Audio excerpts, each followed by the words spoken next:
Yesterday we had the tribunal pass its judgment. We know that the police had put out statements. If you go on Twitter now, you see hashtag Occupy Abuja trending. They're beginning to look like, we have signs that people might want to protest and all of that. Is the police looking at what has happened with the tribunal and the judgment? Are there any plans on ground? What are the plans, if there are any, for the post-election tribunal judgment? I know in Rivers Command we have adequate security on ground. We are not envisaging such, but we have adequate security. Our CP is a proactive CP. He has already deployed massive policemen on ground, but we are not envisaging of such. We're hoping that no protest happens. Yes, in Rivers And if State. Eventually it does. We are not praying for because the such. Labour Party and the PDP have supporters in the state as well. So, and we know that they've decided to go on appeal, but I mean, with what we see on social media and how all of that is going, what would be the arrangements? Is the police saying nobody should go out on protest, or are people already on standby in the case of any eventuality? For now, we are not seeing any of such, but the only thing I can tell you for free is that the CP has already deployed adequate security on ground to ensure that there is peace in Rivers State and the citizens should go about their lawful business and activities in the state. And talking about peace, we had the zero crime in Rivers State initiative. I'd spoken with some members of the committee on the show a while ago, but now that we have you here, perhaps you can give us more information into that and how that would eventually tackle crime. How does it help to tackle crime in this state? What is the program about, and how is the sustainability of that program looking like? This program is a huge one, and this is one of the initiatives of the Commissioner of Police in the state, and it just launched the Zero Crime Initiative to combat crime in the state so that the residents and investors will have a safe haven to go about their lawful business and activities in the state.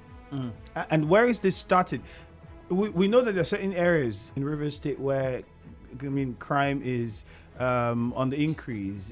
The waterside axis, one of those areas. There were reports that the CP was supposed to visit those riverine areas, Diob areas, and the marine bays and all of them. How far with that? Yes, the CP will go around. I think we have 3 meeting points. We are supposed to meet like 3 geopolitical zones that we are supposed to meet as a starting point. The CP will visit the waterlog areas, the waterside, where you will also call members of the public out there to also sensitize them that crime, they should shun crime, and they should embrace peace. And we also have some packages we need to give out there. But I don't want to bring out the cat out of the bag. No. Then. Don't bring out the cat. So show us the head. Just show us the head of the cat. That's all we need to see. We don't need to hold when they see, they will say, wow, what initiative is this? I will tell you that this is one of a kind. Since the assumption of Rivers State, I've not seen this. I can tell you that the CP is a seasoned police officer. But, okay, just a sneak peek. Which of the areas is the CP going to visit? Is Diob one of those areas? Is Marine Bays? They are all inclusive. We are visiting Diob. We are visiting because we are coming from different angles, not just per se this place. We are coming from the Diob, not within. We are not focusing only here. Also other local governments. Yes, other local governments too are sort of flashpoints that we need to focus on, because we need to reach out and stretch out arms to those too out there. We have a free medical. That's why I say I don't want to bring out all here, but you will see it. Bring it. Once you are bringing, on the bring it out. Of this month, that's when we start our roadshow. Then other events will come up. And that will be starting from this month. Port Harcourt local government. Yes. And then you migrate to other areas. Yes, sir. Some people feel, that approach, what message is the police carrying out? Because I'm sure you are aware that the relationship between people and the police is not one that has come to be very friendly. Many people see police officers and they feel, what's happening here? Waiting be this. What I don't do again. And there's always that. The moment you see a police officer, you have that. What I don't do again. There's that. Is this program targeted at also trying to change that mindset? We are trying to bring a narrative to tell you that police is your friend, that you shouldn't be scared of the police, that you should come up freely to give us ideas more, and also come up to tell us because we say in the police, if you see something, say something. So when you see anything suspicious within your area, you come out, you dial the nearest police station, which you can report, or you come to the headquarters. You also have numbers which you can also call if you don't want to come out. Then you tell us that these are the things you're seeing, and that we can help ourselves and also help your neighbor, help the citizens. That's what we are trying to do. We are trying to bring the citizens more closer to the police so that we can be free, so that slogan that say police is your friend will still exist within us. Let me get my guests to respond to the question of police extortion at checkpoints. First off, are checkpoints legal?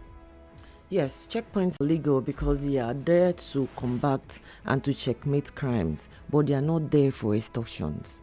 So how does a driver, a commercial driver, what does he have to do if he stops and the police officer says, opens his hand, or they are expecting and they give you a number? Because these things, I've been in commercial vehicles too. I've entered commercial vehicles sometimes just to verify the complaints, because people will call us and say these things happen, and then you see it. I've seen some of them happen in front of police stations. I don't want to mention some areas.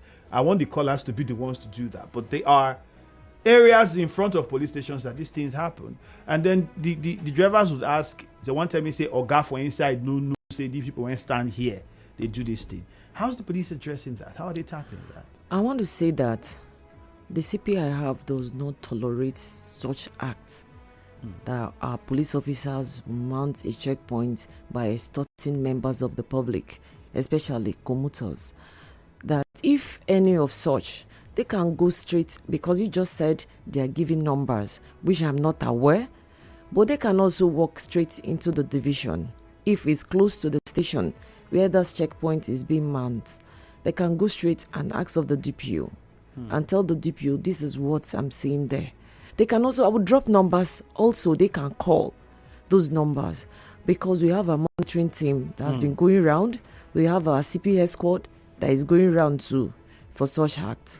But checkpoints are there to combat crime, because you can see sometimes some persons, if they want to maybe ask them to check them, they want to beat those checkpoints. They are basically there to combat crime, to checkmate the activities of members of the public.